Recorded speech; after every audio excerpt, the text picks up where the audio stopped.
Hey friends, thank you so much for joining me this week on the Leading Healthy Creative Teams podcast. This week is week 2 of our Burnout series. We're going to be talking about burnout. What does it look like to be burning out? You heard my burnout story last week. If you didn't get a chance to listen to that, go back and give it a listen. That really helps give some context to what we're going to talk about today.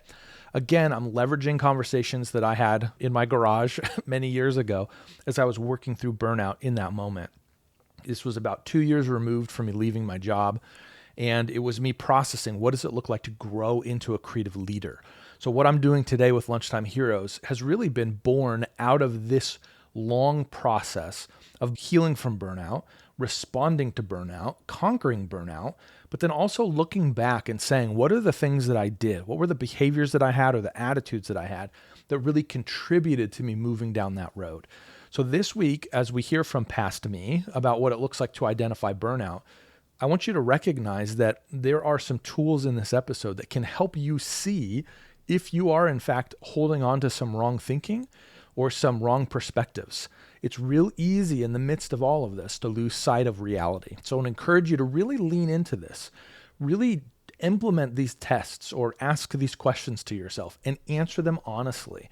Because if you can't get to that point, you're probably going to keep yourself moving down this road toward burnout. From here, we'll transition to audio only. And I hope you enjoy past me talking about how to identify burnout. This week, I want to talk about some ways that you can identify if you're burning out. Before we jump into the 2 tests that I have used personally to be able to identify these things, I wanted to share 3 reasons why I think the church is so prone to burnout. I think the biggest thing, and again, these are all things that I have struggled with myself, we carry burdens for problems that don't belong to us. Time and time again, Scripture talks to us about sharing our burdens. When I'm in my most burnout-prone seasons, however, I think it's all about me. Like, I don't think I can rely on anybody else. I don't think anybody else will even see the problems that I see or that they can solve them. And not even in a prideful, no one is competent. I just mean nobody seems to care about it. It's just not important to other people. In essence, what I end up doing is I lose sight of the fact that Christ is building his church. I'm not building my church. And so if I run into a problem that's bigger than me, or a problem that's outside of my scope, let's say it's a legitimate problem that needs to be solved. It's bad for this problem to continue to exist, but it does. Christ is still building his church. I'm not building my church. And so the longer that I hold on to the notion that the problems of the church are mine to solve, the closer I get to burnout. And I think that's a context problem when we're in the church. We care about everything. I mean, you get people who are not in kids ministry caring about kids ministry. Why? Because they care about the mission of the church. And so this creep happens and we drift pretty significantly. And we hold on to too much, and that burns us out. Second, the mission of the church has nothing to do with what we're good at. I cannot tell you how much of a problem this has been. The mission of the church has nothing to do with what you're good at. Okay, I want to say it again. As a graphic designer, I was hired to help communicate clearly, effectively, and with integrity. That's what my job was. I want to help the church get better at those things. The problem, though, is that the Great Commission doesn't mention graphic design. And so I see 1,000 problems in the communication space or the design space, but none of those are as important as the mission of the church. Now, I'm not throwing out the entirety of these trades that we represent. Finance is important.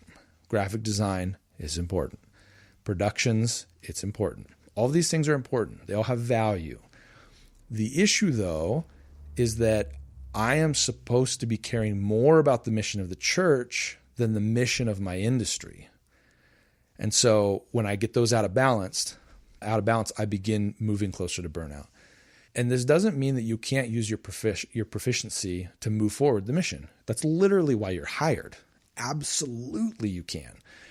But when you start defending your industry or your trade and say, we don't want to do this in terms of moving forward the mission, You're going to face tension like you have never faced before, and you're going to burn out. The last thing is when our gifts are not needed in the body that we're serving. I think we have an expectation sometimes that the way that God has built us is always the way that the congregation that we're serving needs to be served. And frankly, that's just impractical and irrational. We shouldn't always need the same thing. What we need to begin shifting our perspective to is we need to use seasons where our gifts aren't as in demand as seasons to prepare. And then when we're called upon, we're ready to go. We need to take advantage, essentially, of every season that we are in. They're preparatory seasons. Great. You can't use your gifts in your job? Use them after work. That doesn't mean they just lay and they atrophy. They just lay on the side of, no, that doesn't make any sense. Use them still. Maybe you can't use them in the way that you think you should be able to use them in the context of your day job, but don't just let them go. Your leadership is not bad if they don't want or need your gifts right now. Man, I can't even tell you how many conversations I had in my head about that. And maybe today is when you should start building influence. Maybe that's what today is for you. Maybe today you cultivate a reputation of getting things done, of caring for people, serving leadership, being passionate about the mission, helping others, so that when leadership says, you know what, man, we really need a whatever. Hey, call so-and-so because they have shown us out of the context of their proficiency that they care about us, that they're on the same page. Scripture is very clear that we are to submit to those that are in authority. And so this is an opportunity for us to practice that. I think it's completely fair for you to challenge appropriately and do your best to contribute meaningfully, even when your particular gifts are not being leveraged. For me personally, I'm a strategic thinker. That doesn't always get leveraged in the context of the church. And you know what? I need to be okay with that. Because the season when they do ask me to help think strategically, I will be ready. If your gifts and your skills aren't needed or wanted where you are, then another option, honestly, is to find a ministry context where they are wanted. I'm not advocating that you leave on a whim, but man, sometimes there's just a mismatch. Sometimes it's just time's not really going to resolve it. Sometimes moving on is the right answer. When your gifts aren't needed in the body that you're serving, it can lead to burnout. It's a very real thing. So outside of these three kind of major areas that provoke burnout, I wanted to share some things that I personally have seen as symptoms of burnout, because there's going to be 2 tests I'm going to share with you, and each of them are really designed to help you identify if you're struggling with burnout. The things that I've experienced, you lose your ability to be self-aware. You say things like, I'm not capable of anything, let alone this job. And so some will say, oh, that just looks like depression, or, oh, maybe he's just struggling, or maybe he's just having a down day. Burnout really does a good job of hiding itself as other things. But when you lose your ability to be self-aware, that's usually a pretty good sign that you're heading that way. You try to lead people into what you feel, not what you think. You begin sharing stories that are provoking others to feel frustrated. And honestly, you lose the ability to think rationally. I had a lot of conversations where inadvertently my goal was to help others be frustrated. I wasn't trying to be divisive, but that's what I was doing because I was caring more about leading people into what I felt, not to what I thought. You try to let everybody else know how hopeless things are. It's almost like you're holding that sign, the end is near. All of your conversations are focused on finding all of the problems. And a lot of times you start dismissing the solutions. Hey, did you hear about this? Well, yeah, but I think they're going to try this. Yeah, that'll never work. Those are the conversations that begin happening when you're moving toward burnout. Sometimes you try to get somebody to help you. You'll talk to anybody who will listen, but honestly, you don't really even know how to ask for help. I had a lot of conversations where I sat down and I just remember saying, hey, what do I do? Like, can you help me? And honestly, this is the next concept. You can't even hear when others are trying to offer help. Even when you receive advice that could be helpful, you aren't able to see it as such. You can't recognize it for the help that it is. And then I think another big one, you can't pace yourself. You begin trying to solve every problem and finish every project concurrently. You can't be okay with something being finished later. It's all got to happen now and immediately. Then you begin wondering, why is nobody else helping you? Is this all me? Am I the only person who cares? Essentially, like I had mentioned in the last episode with my own story of burnout, you really feel like you've walked into a sandstorm. Self-awareness is gone. You can't hear. You can't see. Not like you used to, at least. And God's quiet. And you begin asking the question, does anybody even care? And when you find yourself in these places, it feels really hopeless. I mean, it really does. I remember praying for years that God would help us, really help me get out of this space, get out of these thought patterns, get out of just the weight that I was feeling for the ministry that I was a part of. And I couldn't hear anything. I just felt like God wasn't even responding. And so part of what was happening, and again, I'm so thankful for leaving and coming back, because it's allowed me to really essentially be able to study myself, as weird as that sounds. I actually went in and talked to my boss a couple months ago, and I said, hey, this is going to be a really weird question, but can you help me unpack who I was before and after this whole thing? Because whatever I'm doing now is working in a way that whatever I was doing then isn't. And really what we began to identify, the most critical thing in the context of burnout is you need to somehow shift your perspective. We're going to talk more about it next week when we talk about how to combat burnout. But a perspective shift is critical.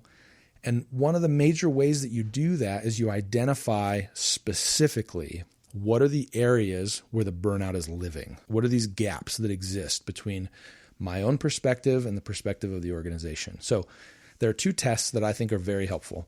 It depends a little bit on the role that you play in the organization, but I'm going to share both of them. The first I call the fire drill test. Are things as bad as you feel? That's a critical word there, as bad as you feel. And so my goal is for these to be objective. I don't want opinions in these.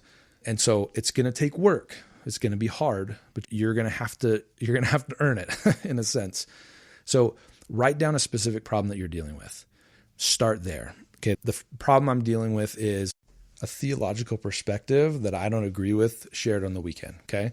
So that's what I'm going to work with here. All right. How important do you think it is that this problem is solved? Okay. This isn't like, in this scenario, this isn't something that is an ongoing theological belief that you disagree with. This is a statement that was made that was perhaps even a mistake. It was a misspoken word.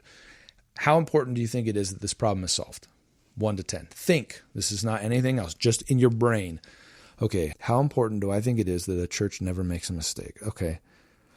I'd probably give it I'd give it a 2. It's kind of, it's not that it's not important to not make mistakes, but we have to factor humanity in. Okay, I'm gonna give it a 2. How important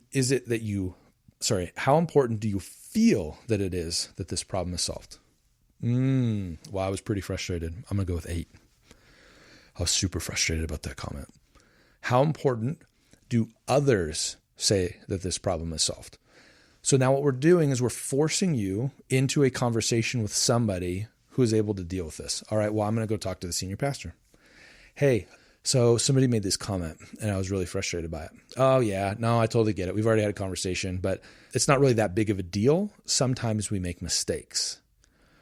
Okay. Well, others are saying that this is a 3. It warranted a conversation. Clearly not the most critical thing in the world. But this is my favorite. How important is it to your job that the problem is solved?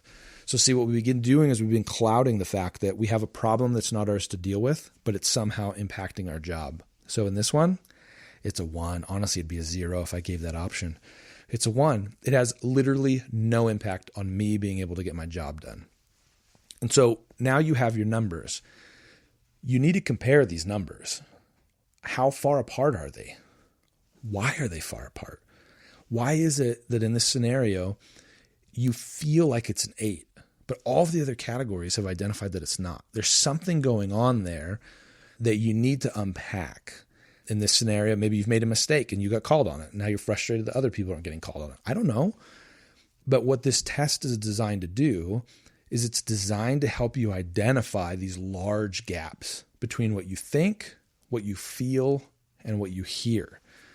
And then ultimately, how it directly or indirectly, but how it impacts your ability to get your job done. You're going to feel tension if the problems that you need to get your job done aren't being solved. Super legitimate. And honestly, you need to own that, and you need to have conversations with the people who need to fix them. If your computer doesn't work and you work on the computer all the time, you need to have a conversation. You need to get your computer working. And if they're not going to, there's bigger problems here. Okay. You're not burnout. You're not going crazy. It's literally, there's a problem that can be solved and should be. And so this test, the fire drill test, lets you understand if things are really as important as you think. What I kept finding in my own mind, the fire alarm was going off, but it wasn't always important.